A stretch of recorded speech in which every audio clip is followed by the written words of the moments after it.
Okay, we took a short commercial break there.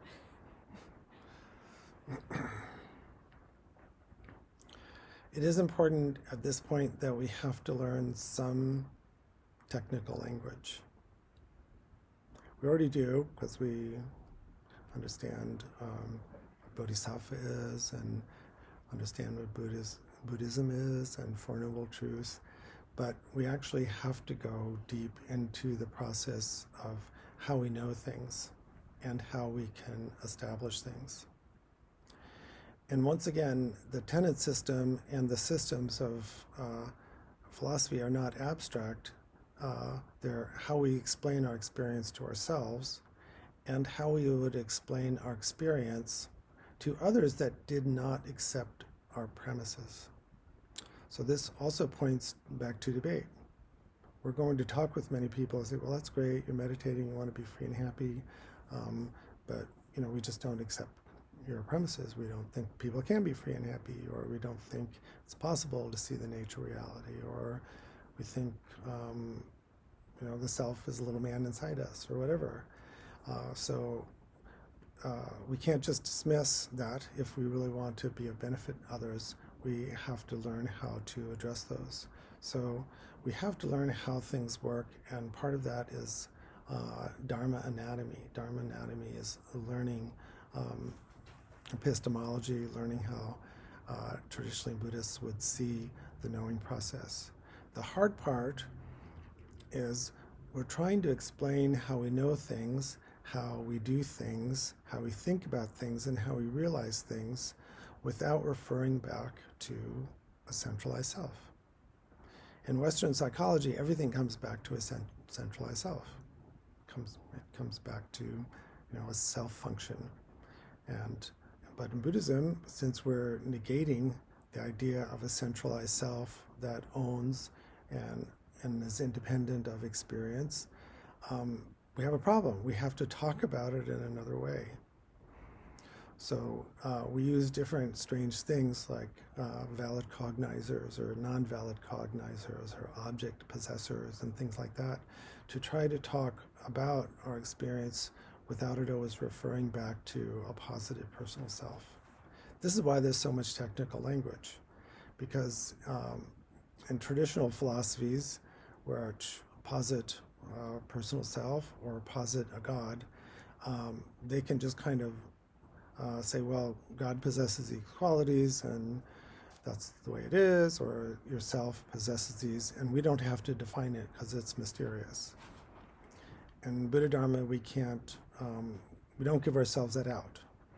We have to talk about how we actually think it works, and we can't refer to something that can't be explained. We can't just say it's a mystery, so just accept it. We have to present how we would know something. So traditionally there are 4 ways of knowing. There's knowing by direct experience, which could be experience that's not trained, or that's deep trained experience. We know it through referring to accepted authority. Hopefully that's people that have had some realization too. We know it through asking our personal teacher. Hopefully the personal teacher has some realization. And then finally through logic. In the systems that we're looking at, a lot of emphasis is put on logic. So we will be looking in upcoming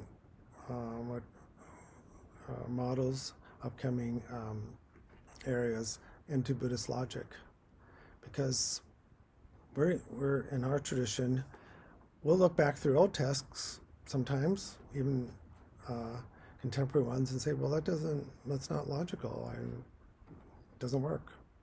So a lot in our school is based on, does that just make logical sense?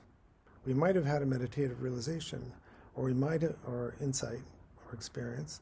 We might have read about it, and a teacher may have said it, but finally we have to step back and say, does that make sense? Is that logical? A lot of times people believe that religious experience is the opposite of being logical, that logical is for flatlanders or something, that not very creative people. So the logic we're talking about is not abstract, but very practical. So even after consulting texts, consulting teachers, consulting our personal experience, consulting somebody our personal teacher, we finally have to ask ourselves, and someone has the right to ask us, does that make sense? So someone who doesn't have any acquaintance with our tradition, our teachers, our personal insights, can say, what you're saying does not make sense. If you're willing to talk to me and make some sense, maybe I'll listen. So the tenet system is to explain the experience to ourselves, explain the experience to others who are interested in doing the practice, but also explain it to other people who may not be willing to do the practice and may challenge the practice. And as some of you know, these people can be the best teachers sometimes.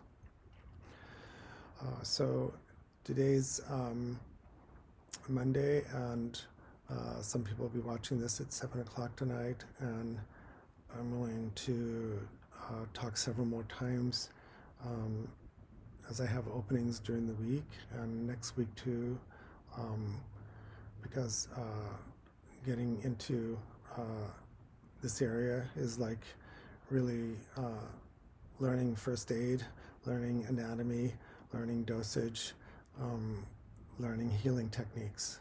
So